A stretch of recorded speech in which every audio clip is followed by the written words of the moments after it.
Hi అందరికీ. ఇవాళ నేను మీకు చింతపండు తొక్కు ఎట్లా చేయాలో చూపిస్తున్నాను. దానికి కావాల్సిన ఇంగ్రీడియంట్స్ చింతపండు, జీలకర్ర, పల్లీలు, నువ్వులు, ఉల్లిపాయలు, ఉప్పు, పసుపు, కారం, పుదీనా, అల్లం వెల్లుల్లి పేస్ట్. ఇప్పుడు మనం ఇవన్నీ డ్రై రోస్ట్ చేసుకోవాలి. జీలకర్ర, పల్లీలు, నువ్వులు.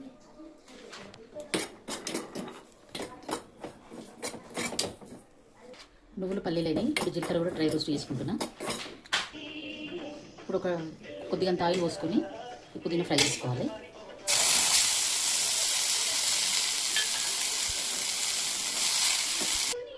ఇప్పుడు ఇవన్నీ మిక్సీకి వేసుకుందాం. మనము ఫస్ట్ డ్రై రోస్ట్ చేసుకున్న నువ్వులు, జీలకర్ర, పల్లీలు వేసుకున్నాము.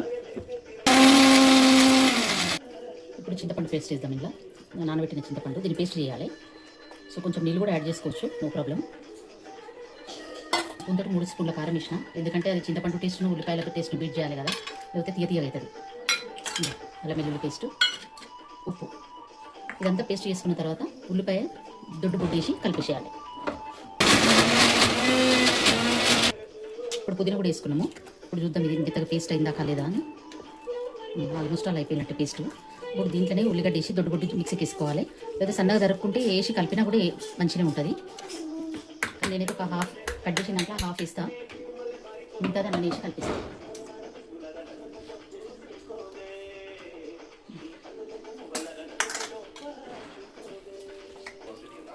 మిక్సీకి వేసిన తర్వాత వీటిలో ఉల్లిపాయ, చింతపండు అన్నీ మంచిగా కలుపుకోవాలి.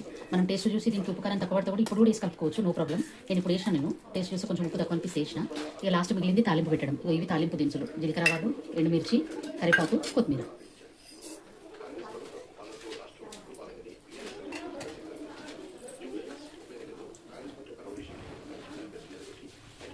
జీలకర్ర ఆవాలు చిట్టపట్టలు ఆడుతున్నాయి.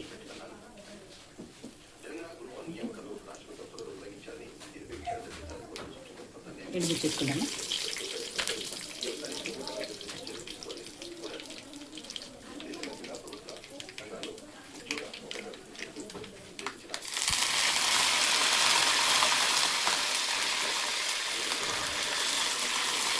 కొత్తిమీర. సో ఫైనల్లీ చింతపండు తొక్కు అయితే రెడీ అయిపోయింది. దీనికి చింతపండు తొక్కు అంటాము. సో ఇప్పుడు నోరు బాగాలేకపోతే తినడానికి బాగుంటుంది. వాళ్ళు ఎందుకో నాకు కొంచెం ఫేవరెట్ అనిపిస్తే చేసుకుందాం అనుకున్నా. సో సైమల్టేనియస్లీ మీకు కూడా చూపించేస్తే నచ్చిన వాళ్ళు తీసుకొని ట్రై చేయండి. నచ్చితే కనుక లైక్ చేసి, షేర్ చేసి, సబ్స్క్రైబ్ తప్పకుండా చేయండి. సో ఇది చింతపండు తొక్కు వేడి వేడి అన్నంలో కానీ చపాతీలో కానీ చాలా బాగుంటుంది. సో ట్రై చేయండి. ఓకే, మరి బాయ్.